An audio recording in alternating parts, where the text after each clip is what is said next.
Bu zulüm aldıda hemmimiz isyankar bugün. Yopurmaq. İsyankar ruhim bilen Xitay konsulu aldı turman. Xiyalimda alamlik açıq əslime. 8-9 yaş vaqtlarım bolsa kerak. Apam bir kuni uyimizga yamaq kiyimlarni kiygan.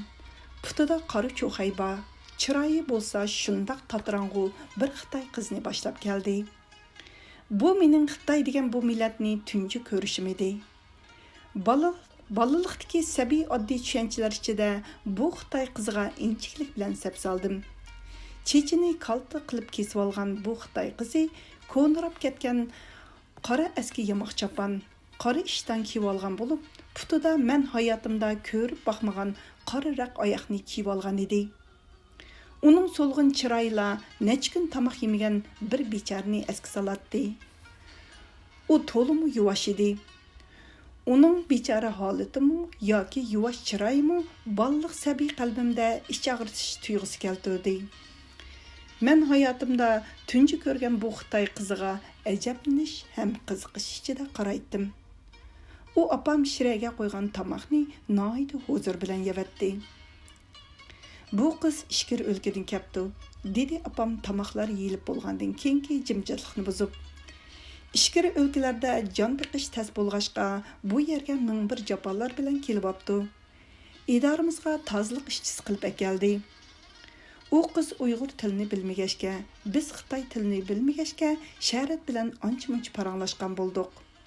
U sharat bilan quliqimdagi halqamni ko'rsatdi. Uning ajablanish ichidagi chiroyiga qarab, maqsadni tushungan edim. Shunga men bu sharat bilan bu biz Uyg'urlarning halqisi dedim. Tushundimmi bilmayman. Har holda men maqsadimni tushundirgan bo'ldim.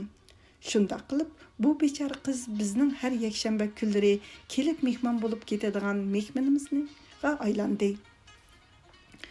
U davrlarda faqat yakshanba kunila dam olatdik. U qiz har qitim uyimizga kelganda uningda zo'r o'zgarishlar bo'layotganini sezib bilish ancha qiyin emas edi. Oradan uzun o'tmay u opamning ishxonasida ishlaydigan kadrga aylandi. Men oliy maktabga mangan yili idoraning boshlig'i bo'ldi. Agar bugun opam lagerlarda bo'lsa, balkim shu kunlar uchun ichinavatamdigandu. To'nglab qolgan yilonni qutqizib qolgan dehqonning qismatini hozirgi qismatimiz bilan selishtirib-atamdigandu. Isyankar ruhim bilan Xitoy konsuli oldi turman. Xiyolimda alamlik achchiq əslime. Har qitim Qurban Hayit, Ro'za Hayit kunlari dadam opamlarning idorasiga Xitoylar Hayitning birinchi kunida bizning uyga kelib mehmon bo'lib, sangzi yeyishni odat qilib olgan edi. Hadam bilan kecha uxlamay tozalagan uyimiz tomata isi, samsoq puroqlari bilan odam kirgusiz darajaga tushib qolatdi. Mehmon do'st dadam bilan opam ularni bir kun mehmon qilatdi. Oran kelgan Hayit xushalligini shularni kutish bilan o'tkazatdi. Ba'zida bu naqsizlikka chidamay dardman bo'lsam, hay qizim, biz Uyg'urlar shundoq mehmondo'st millat. Biz ularga mehmondo'stligimizni ifodalasak, ular ang bo'lmaganda bizning yaxshi yerlarimizni bo'lsimi o'rganadi emasmi? Inson degan hammasi Allohning bandasi. Mehmon uyning barkati. Uyga mehmon kelsa, hatto uydagi mushukni pashtimaydigan qizim. Ular ishkiri o'lkalarda jon boqolmay kelgan bechora Xitoylar degandek yumshoq gaplar bilan bizga tarbiya beradi. Balkim shu mehmondo'st odam qaysi lagerlarda bu mehmondo'stlikdan kelgan ziyonning hisobini qila olmay, to'g'risiga qarab alamli yosh to'kayotgandi. Bu dunyoda eng ig'ir narsa pushaymon bo'lsa kerak. Eng xorliq narsa o'z yurtingda turib, boshqa millatning qo'lida chaynishing. Eng ichinarligi bo'lsa, tala mushkining uy mushkini qo'g'lishi bo'lsa kerak. Isyankar ruhim bilan Xitoy konsuli oldi turman. Jismim xuddi o'ziga patmayotgandek teshig'i tepatdi. Xiyolim yanla alamlik o'tmishdi. Oliy maktabning 3-yillik edi. Sanoat institutida o'qiyotgan Abdurshid ismli amdala 20ning qarsini olgan Uyg'ur yigitimiz suvga tushib ketgan Xitoy o'quvchini qutuldirish uchun o'zining yoshlik hayotini qurbon qildi.